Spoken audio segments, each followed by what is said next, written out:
All right, welcome in. It is time for Total Bases. Opening weekend is in the books. Of course, we have NFL Week 2 levels of overreactions after 3 games, but it also makes this, in my opinion, one of the best weeks to bet Major League Baseball. Not that there's ever a bad week. So we're going to talk Mariners, Yankees. We're going to get into the chat and talk about what you guys want to talk about. I'm going to go to Bryan Leonard first, and we're going to get right into this big game, and then we'll go to Tokyo Brandon. Mariners, Yankees for me, Brian. 1A versus 1B as far as I have the American League rated. I think a lot of people would probably agree with that. We are out in the Pacific Northwest tonight to open up this series, and the Yankees are going to put a guy on the mound that you talked about a lot last year, and you had sort of a beat on this guy last year. So kick us off. Yankees, Mariners. How are you seeing this matchup tonight? Yeah, lefty Ryan Weathers gone to the Yankees, and as long as he's on the mound, you want to take advantage of it because he does have some injury problems in the past. He's going against Luis Castillo. Castillo at home, obviously, with Seattle. I'm seeing lines out there about Seattle about minus 110, sort of like a pick'em game, and a total of a 7.5. I've seen some eights under minus 120. Interesting game for myself, obviously, because there are two teams that are really good. But also, and I'll talk about Seattle a little bit later when we get to our segment where we talk about what's been going on with us and what we've got up. But we've got Luis Castillo going for the Yankees. He's a righty, and normally righties have, you see a lot of times where they have the lefty-righty situation for the starting pitchers. It's interesting how good last year Luis Castillo was against righties compared to lefties. Now tonight, he's probably going to face only 3 righties and 6 lefties. But last year, against right-handed pitchers, and I'm a real big believer in strikeout minus walk ratio, his strikeout ratio is 25.2%. His walk 3.3 gives him a 21.9 strikeout minus walk ratio against righties, which is awesome. It's awesome. But look at him against lefties. He faced 84 lefty batters last year in innings pitched, 84 total of 84 innings. His strikeout ratio, 18.4 is compared to 25.2. His walk ratio compared to 3.3, 9.0. So his strikeout minus walk ratio was only 9.4% against lefties. And as I said before, like 21.9 or whatever against righties. Lefties can hit him, and the Yankees got some good left-handed hitters here. I think that's going to be a difference. I've been looking to fade Castillo the last few years, and he's getting older. And I think after playing a night game last night on national TV, it's a little bit of an edge here for the Yankees, I believe. So I like the Yankees in this game.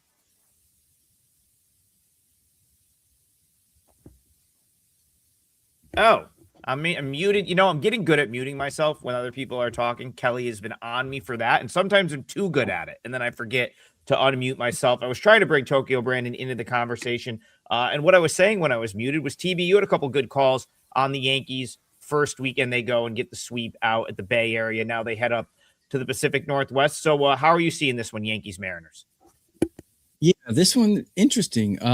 Weathers is interesting pitcher. If you look at his game logs from last year, man, he's 7 strikeouts, 1 strikeout, 2 strikeouts, 6 strikeouts. He is just all over the place.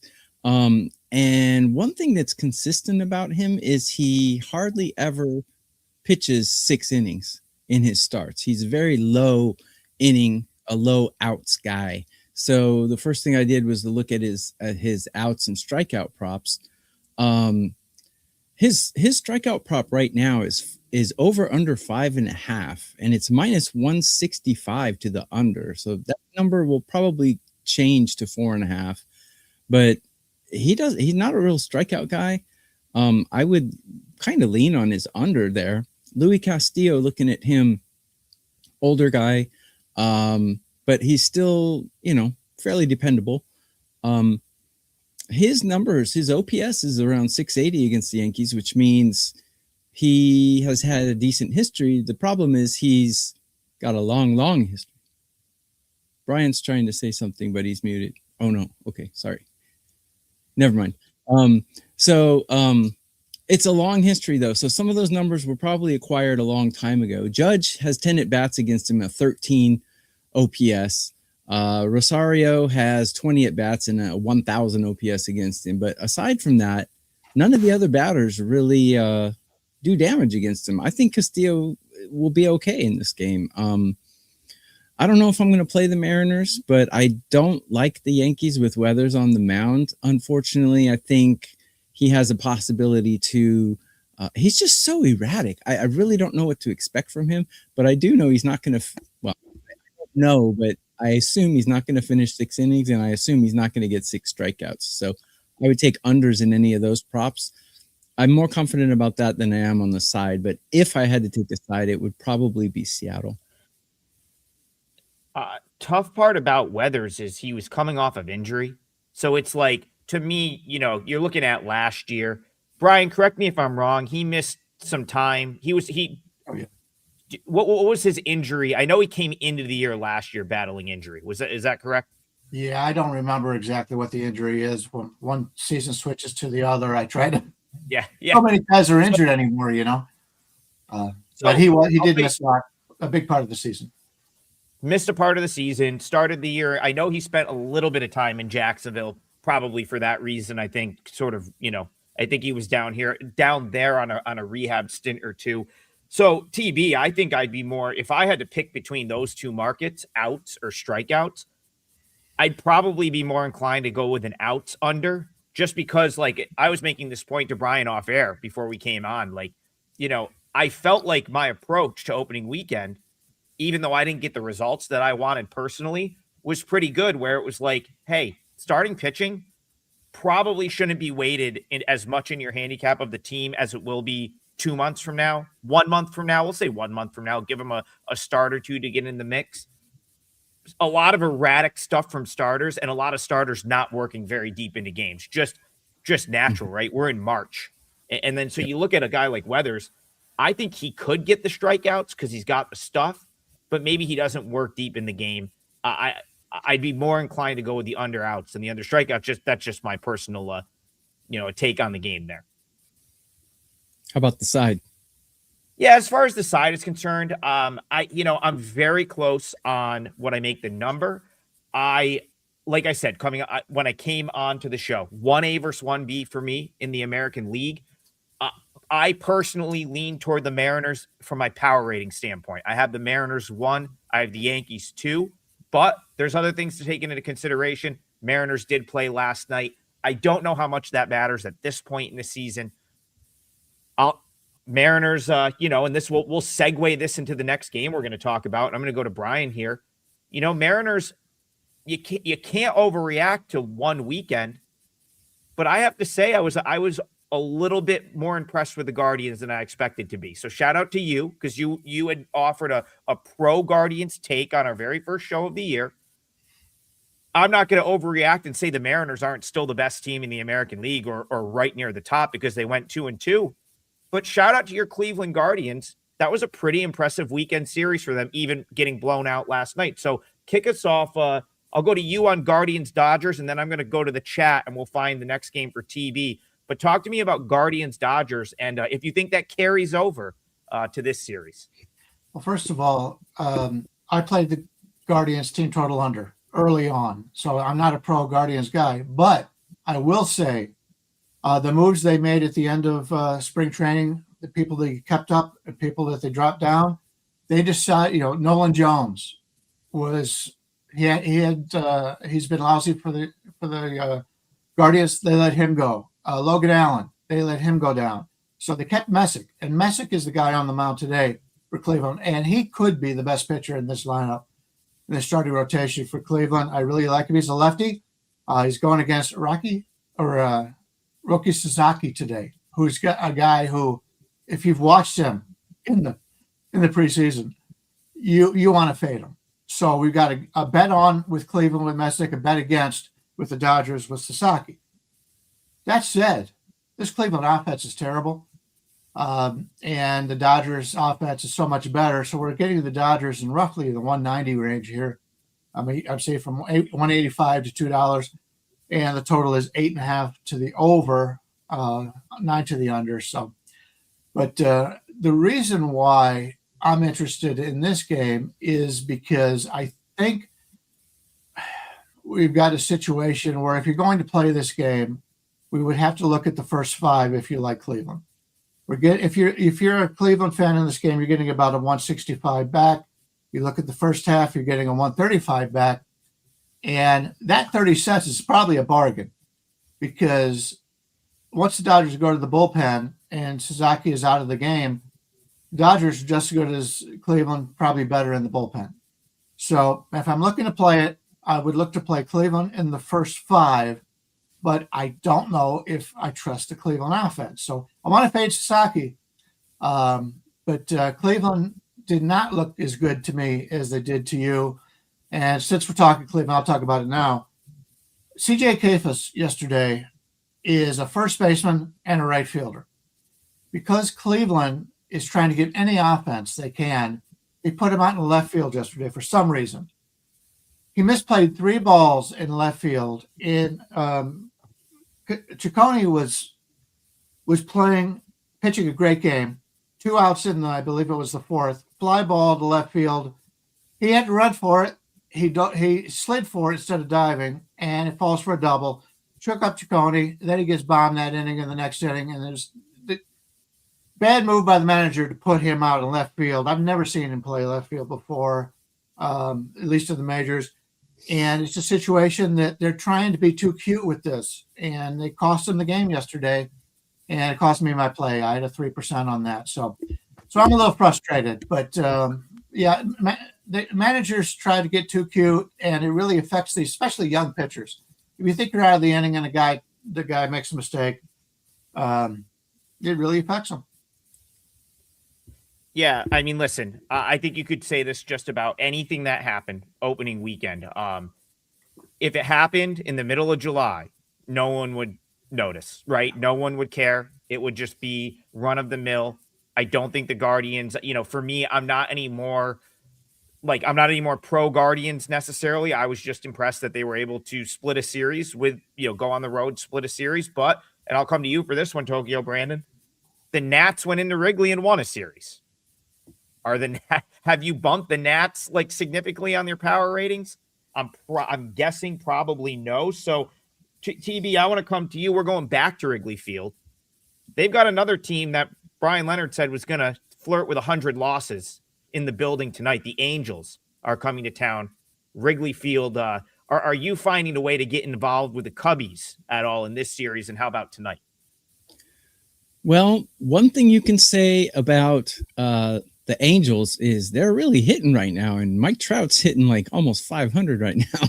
So, I mean, yeah, it's opening, the season just opened up, and so obviously he's not going to hit 500 for the season, and obviously he's not going to be healthy for the season, but man, the Cubs have a good lineup though. The Cubs have been putting up runs as well. If anything, I would think an over in this game, but I don't think the line's out yet because of that stupid Chicago wind theory. So if anything, I would think an over right away. I don't know much about Ryan Johnson, but I do know that Edward Cabrera has decent stats against the Angels in his career, which would, if it's a 9.5, might hold me off the over. Mike Trout, 1 for 2 against Cabrera.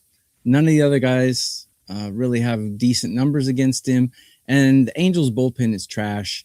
Cubs are one of the money teams that can spend money. So any team that spends money generally will have a decent bullpen. So the Cubs, I'll have to see what they got, but their bullpen is definitely better than the Angels. I can say that without any hesitation. I think the Cubs, I got burned by the Cubs yesterday though, because I took them, but I shouldn't have taken them on the third game after they won 2. I took the Cubs -1.5, and that was a mistake. I think the Cubs bounce back here and trounce the Angels, actually. Cabrera's got decent numbers against these Angels. His OPS is like 650 in his career against them. And he's actually a decent pitcher. I don't know much about the Ryan Johnson guy, though. So you guys follow minor leaguers more than I do. So you might know more about him than I do. But the Angels bullpen, I think the Diamondbacks and the Angels probably have the two worst bullpens in Major League Baseball. And maybe I'm forgetting one, but you can't bet that. You can't bet those teams to win a game. You just can't do it until they show you. The Diamondbacks don't even have a lefty in their bullpen. I mean, you have to fade those teams, in my opinion. TB, hold that thought on the D-backs for 1 second. I want to bring Bryan into this game because we can't talk Wrigley Field weather without bringing Bryan Leonard in. So I don't hate the idea of a Cubs. Like, listen, you're still paying a premium for the Cubs, no question about it. But I like Edward Cabrera. I think the Marlins kind of they have a lot of pieces, and we've talked about the Marlins just like there's so many different pieces in the organization. They felt like they could let this one go, get something back for him, so on and so forth. But like Cabrera's a guy I'm excited about. But Bryan, you're always all over the Wrigley Field weather situation. So any opinion here? What's the weather like, and how are you looking at Angels Cubs? Well, right now, the total in this game is 9.5, which means the wind's not blowing in.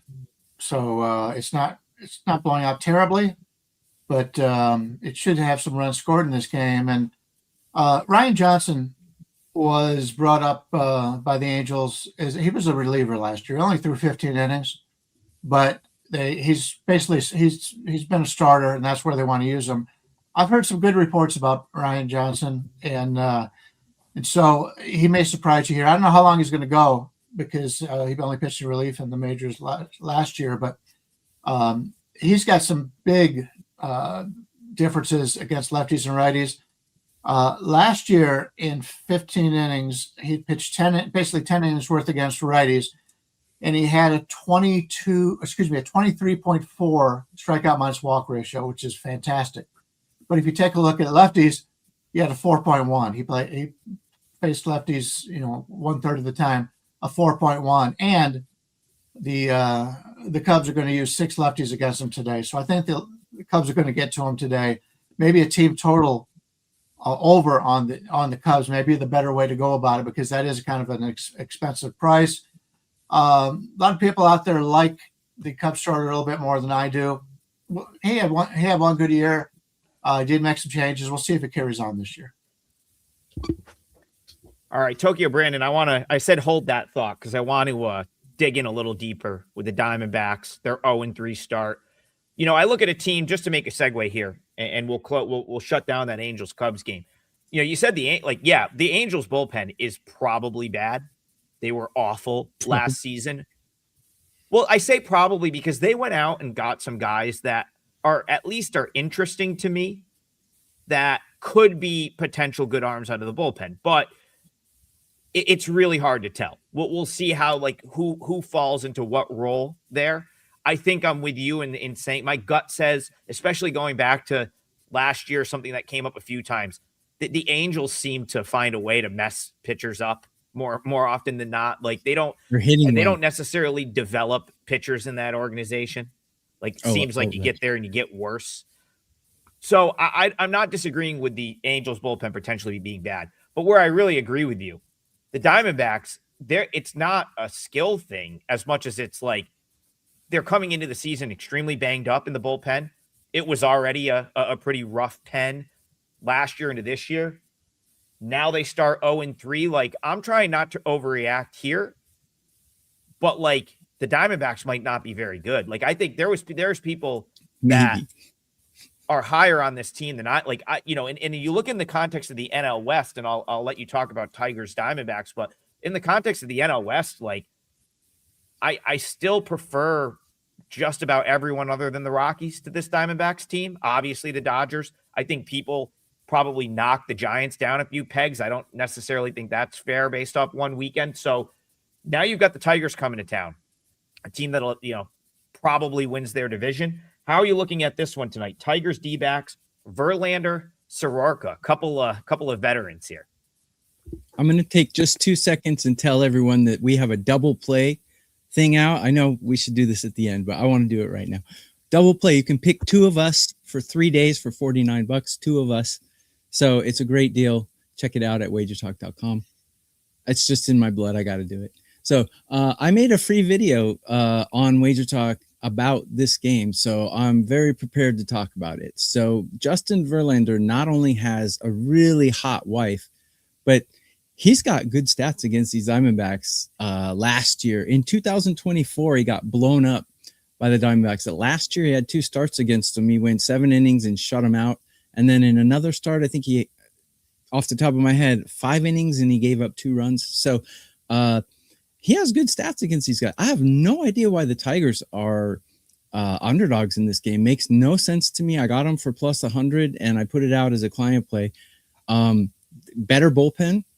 And let's not forget, until the Tigers basically tanked at the end of the year last year, they had the best record in MLB for a good portion of the season last year until the Brewers made their surge and the Tigers started to vomit. But they got the better bullpen by far. They've got, in my opinion, the better starter. I mean, Soroka's not bad, but I don't trust him. And actually, if you look at 2025, Verlander actually had a better season. He had more starts, he had more innings, and he had a better season, in my opinion. So better pitcher, better bullpen. They might not have the better hitters. The Diamondbacks have been putting up runs despite getting destroyed. But I think with those 2 factors are good enough to take plus money on the Tigers today. I can't argue with you on the number. I mean, my number kind of came out right in there in that range. Arizona does hit at home, so Yes, they do. That is their splits tend to be better at home if you were to look like last 3 years or so, and that's quite often kind of widely considered. If you listen to big leaguers talk, they love hitting at Chase Field. It's kind of one of the better hitting backdrops you're going to find in the league. Brian, I'm going to go to G Hurt in the chat for you, and then we'll go to Garth, and I'll kick it back to Tokyo Brandon, but I'm going to give you this one. G Hurt says, any thoughts on Orioles Rangers? I'll just kick it off by saying I'm pretty pro Jack Leiter. This was interesting to me, so talk me off the Rangers here is what I'll give to you. All right. We've got Leiter against Bassett. Baltimore's at home. We're looking at about a 125 favorite and 9. I did want to ask opinion if you guys have a chance. Tokyo talked about it. When a pitcher plays that team a lot the year before as opposed to another pitcher, is that an advantage to the hitters or the pitchers? I know Tokyo made that advantage to the pitcher, but just wondering if you had an overall opinion, but we'll wait and get to that in a minute. Leiter against Baltimore. Leiter was really good in the second half. He found himself in the second half last year. Will that continue? We'll have to see.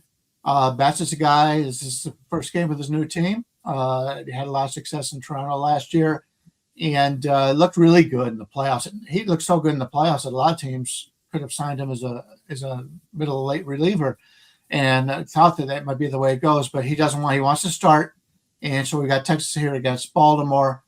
When I'm looking at Bassett from what he did last year, his strikeout to walk ratio against righties was over 20%.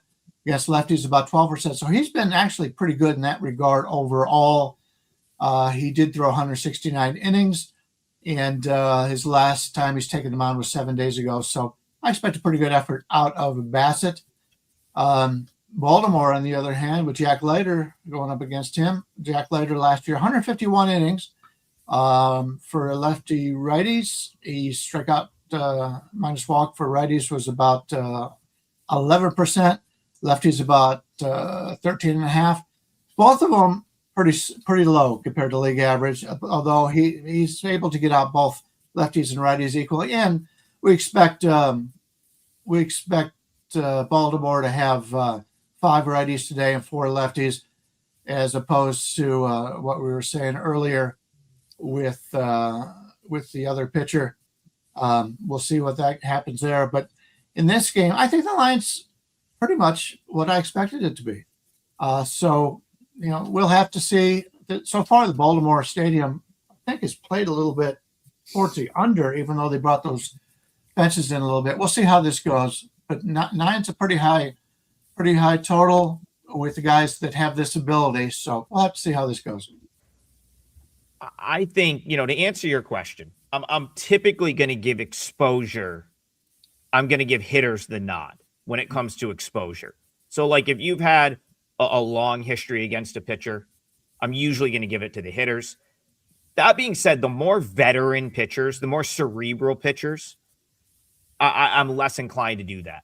And, say what you want about Verlander being at the end of his career, going to be hard pressed to find a more, at this point, not going to be many more cerebral pitchers than him in terms of like just totally understanding how to pitch and the psychology of pitching, something that's it's probably getting lost on in the game today. I think there's some of them, but I do think we have a lot more throwers than pitchers. I'm going to kind of use this I'm going to get to TB in a second with Garth's question. But I want to close down the Rangers Orioles thing by saying this. For G Hurt, just to give a pick on this game, this is the exact setup that I've been kind of looking for. Now, I agree with Brian in the respect. My number is, I show value to the Rangers as a dog, slight value to the Rangers as a dog.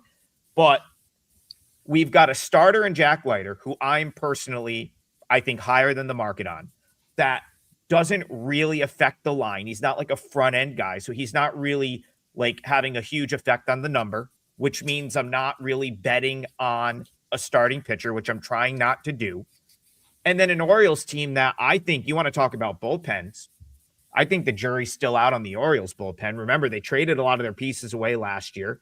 Yes, they did improve in the offseason on paper, but this is not a bullpen that I'm like totally in love with at this point. So Rangers plus money, plus 110, plus 115 got some thought for me. Not something that I've bet yet, but I am pretty high on this Rangers team.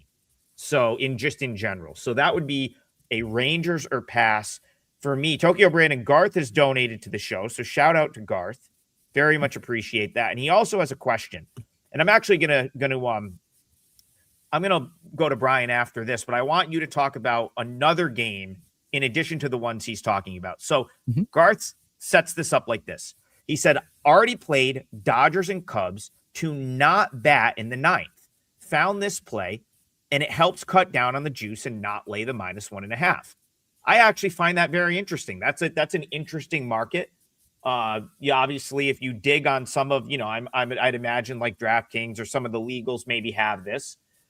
So I'm going to bring another game into the mix that I think could be used as that could probably fit the profile of a game that you could use in this same sort of context. And that's going to be the Blue Jays and the Rockies with our guy, Cody Ponce. KBO had a phenomenal year last year. He comes over to the States. TB, I'm kind of high on Cody Ponce. I think he's going to have a good year. I think his stuff's going to play. So talk to Garth about that and the whole, trying to circumvent laying -1.5. If you think that's a good idea. And also, would you consider doing it with the Blue Jays, arguably I think the biggest favorite on the board today? So the Rockies and Blue Jays game today, it's interesting because we got two pitchers who pitched in Japan. Cody Ponce pitched in Japan before he went to the KBO. He was pretty average over here in Japan. He was pretty up and down. And Sugano pitched obviously in Japan, same team as Okamoto. And Sugano's a guy that I don't really like that much. So I agree. I would go Blue Jays or nothing in that game, but I'll cut that short and address his question.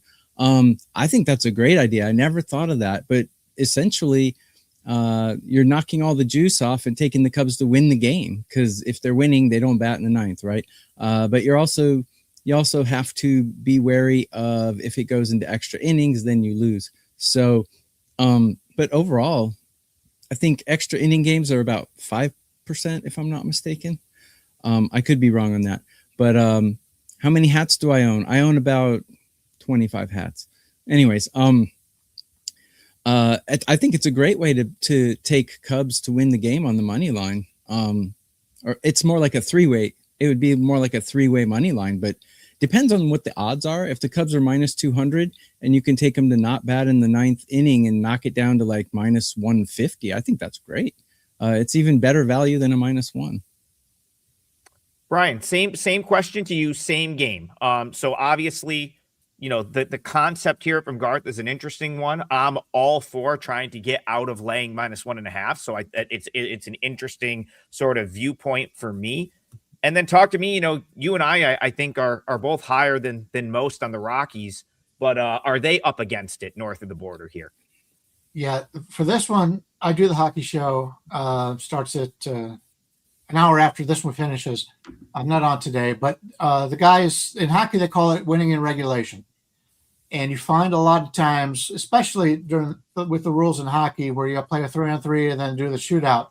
Certain teams, Pittsburgh and Vegas, are terrible in overtime because of that. So all you have to do is find out how many times games go to overtime and how many times these teams, what their winning percentage would be based on going to overtime. And that's how you find it out. So no bet in the ninth is -140. What was the full line on that one? Let me go back and look again. But if you're saving 40, 50 cents, yes, it's better to do it that way. But without knowing the numbers, I can't comment on it. But I haven't seen that before, but I like it. And if your book has it. About was the Orioles, or what game was it? What game was? Oh, he was asking specifically Cubs and Dodgers. Mm-hmm. And then I threw for another talking point and to hit another game. I threw the Blue Jays in the mix because they're such a big favorite today. And I'm pretty high on Ponce. Even as a guy that was really pumping the Rockies +1.5 last week, which won every game, by the way, even though they didn't hit it. They didn't win a single game, but they're 3-0 on the spread. I don't even know if I could get down with Rockies +1.5 here. I think they might. I think they might get dusted in this one. But I finish that up, Brian. Yeah, I agree. Sagano, I was really surprised by the guys in Colorado, the veterans they brought in to pitch in Colorado, guys that I don't think are good pitchers in the first place, and that's one of them is Sagano. Yes, the total in this game is 8.5. If I'm looking to play this game, I'm looking to play Toronto on the team total. Let's take a look at what that is, because I want to go against Sagano. And of course, it makes sense. Toronto is you got to get them to score 6 runs. You're getting plus money back if you just get them to score 6. It's 5.5 to the under 140. But if they score 6 runs, you're getting nice money back. And in a game total at this number, that's a little bit of a. I mean, they have to win 6 to 2.5, 6 to whatever. But Ponce's guy, as Brandon talked about, came over. I've heard nothing but good things about him. He's changed everything he's done since he was in the major leagues before, and he's got a totally different pitch mix. We saw that last night out of the Seattle pitcher. She totally changed his pitch mix, and the Cleveland batters had no clue what to expect. It'll work early if they could continue to do that. I expect for him to start the season very well, and we'll see how long it goes. But if you change like that, you'll have a lot of success the first couple of times out, and then people will make the adjustments to you, and they have to make the adjustment back, and we'll see how good of a pitcher they are. Mez says, so Toronto cooks the Rockies today? Yeah, I think so. I'd find a way to get on the Blue Jays. Of what we've talked about so far, that's probably my strongest opinion. Ponce stuff is insane. And I think the big league, I think the MLB is about to find out just how good that is. Tokyo Brandon, it is best bets time. So I'm going to head over to you. We hit the parlay on Friday. Shout out to us. Second one of the year, cashed. So we have a nice little cushion, at least for a couple of days. We're going to try to do it again today. But what is your best bet for the show? Parlay leg. You have the floor. We rock. Let me mention one thing about the Cubs. I've been trying to play them a lot, but their team total is 5.5 every day. It's really hard to play a 5.5 team total. But anyways, so I like our chat suggestion. We have the best audience in all of the WagerTalk shows by far, I think, in my opinion. So my parlay leg, I'm going to go back to the game I covered earlier, the guy with the hot wife. I'm going to take the Tigers plus 1.5 though, because it's a parlay. You can get it at minus 205. So I'm going to go with that. I wouldn't bet that. I wouldn't put that out as a professional capper as a standalone bet. But since we're doing parlay legs, I'm gonna cheat. We'll take plus 1.5 at minus 205. actually seeing like minus 195 is pretty reasonable. That Okay. there's I'm gonna give you minus 195 in the parlay because Sure. there is plenty of those out there for that game. Yeah, listen, for a three teamer, a little minus 190, minus 200. I think on Friday, I can't remember, one of the days I had the Mariners minus 165. So that's not a problem at all. And yeah, you're getting I love my plus 1.5s when they're with the road team.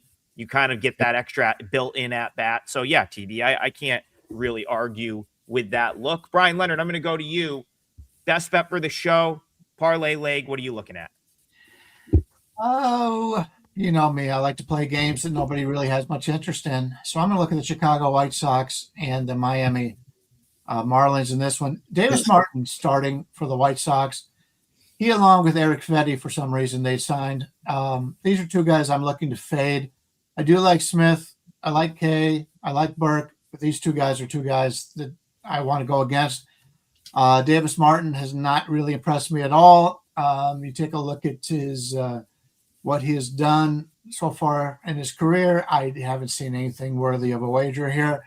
And the White Sox, they just played on the road, and they're continuing to play on the road here.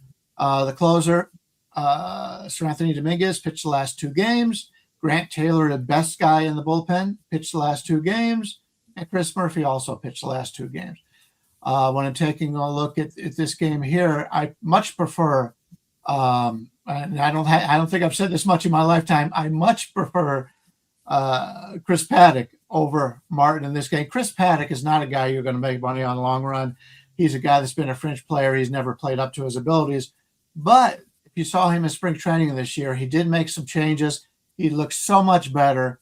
And you're laying 130, 135 here. In Miami, to me, right now is a slightly better team playing at home. And Chicago was already on the road, and they didn't look very good. So let's go with Miami here. I think that's a little bit of a bargain, laying the 130 to 140 range. Yeah, let me I'll chime in just real quickly on this, on this White Sox team. I still think they're a team that you probably want to look to back, like at some point, like in terms of like, I'm not going to judge them for the Brewers series. I mean, I think we could look at Milwaukee down the road and be like, this is a pretty elite team when it's all said and done. But yeah, I mean, the Marlins, there's so much to like about what they've got going on in that organization. Peter Bendick's just an absolute wizard. Gets Owen Casey walk-off homer. I mean, like the guy I don't know why, Brian, they're becoming like the Rays like of a decade ago, where it's like, why would you give them a player? You should, if they want one of your players, you should give that player a raise at this point. Well, they don't know it yet, but they will know it. Right. Yeah, so that's Marlins. You want Marlins on the money line? We can call it minus 135 for the sake of the parlay. All right, let's I want to go to the chat here real quick. Before I get into my best bet for the show, a couple of quick things. One, we have the double play package that Tokyo Brandon brought up earlier in the show. You can choose any two of us for a 3-day period. It's a large discount as opposed to just buying one. Pretty much a 2-for-1. Someone in the chat said fade Trigg. Yeah, if you did last weekend, you did okay. Did not have the best opening weekend of baseball, but I did offset most of that last week with college hoops. So, it's very early in the season, but yeah, listen, that 2-for-1, if that's how you're looking at it, you can just get TB and Brian, and then you don't even have to deal with me. That's the beauty of being able to choose two. But if you think I bounce back from a 3-5 opening weekend in baseball, then come on over and we'll have a couple of better days this week. I've got to hit the chat for one more. Jack Falk says, Trigg, you might appreciate this. I coughed up a large stack of money to go watch my Illini in Indy next weekend. Jack, I will be there too. So I will be I am there to cover the NIT on Thursday.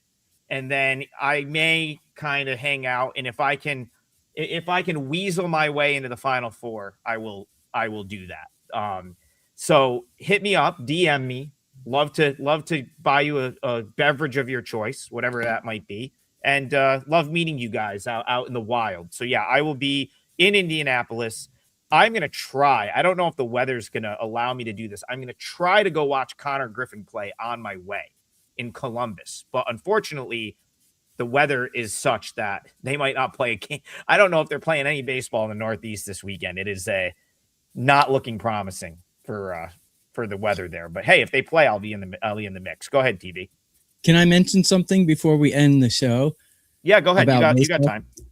Yesterday on my Twitter, I put out an OPS ranking for pitchers. I just wanted to get this out before the show's over. It's probably a bad lead-in, but no, you're good.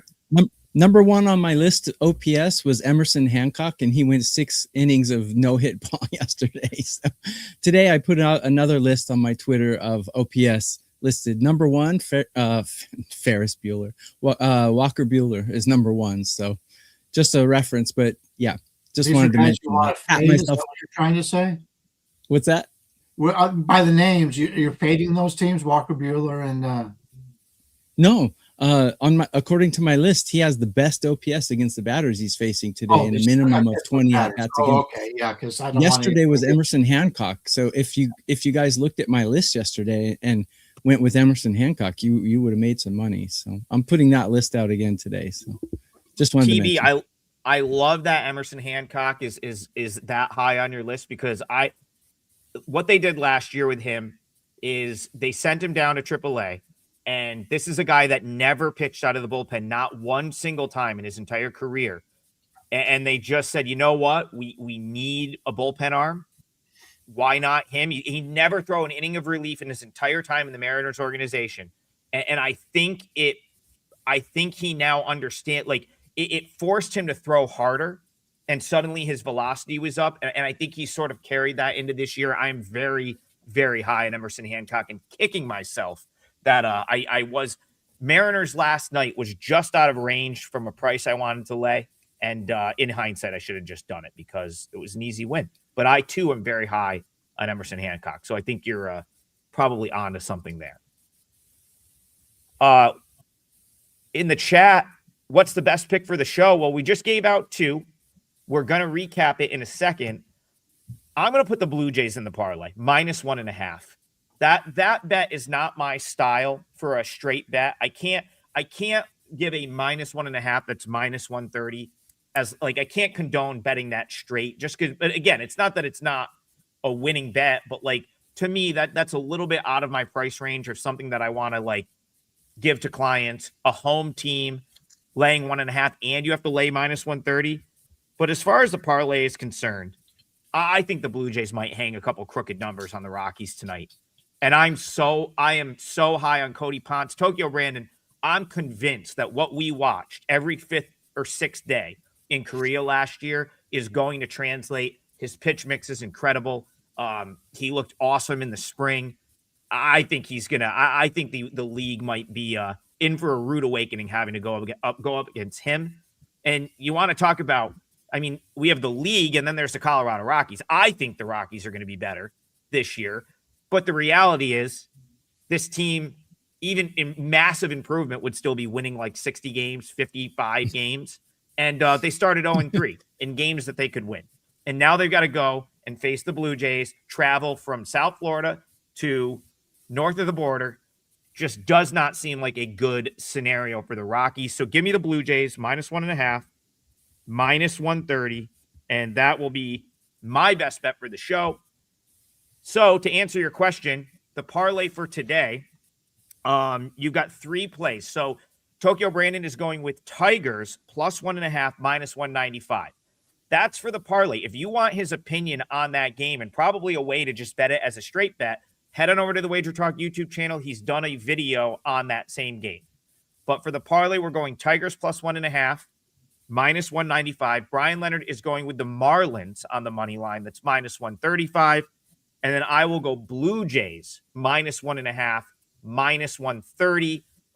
Again, I'm not going to calculate the parlay odds on the show because it takes too much time. However, it will be based on those 3 odds. After the win on Friday, we are now plus 3.74 units for the season after two plays. So, long way to go, but it's nice to start a little bit ahead.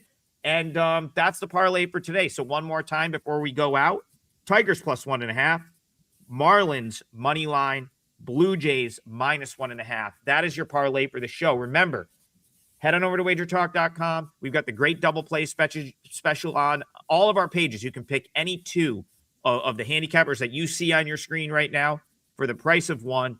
And we will be back to talk more bases with you 9 a.m. tomorrow morning right here on the WagerTalk YouTube channel. See you guys then.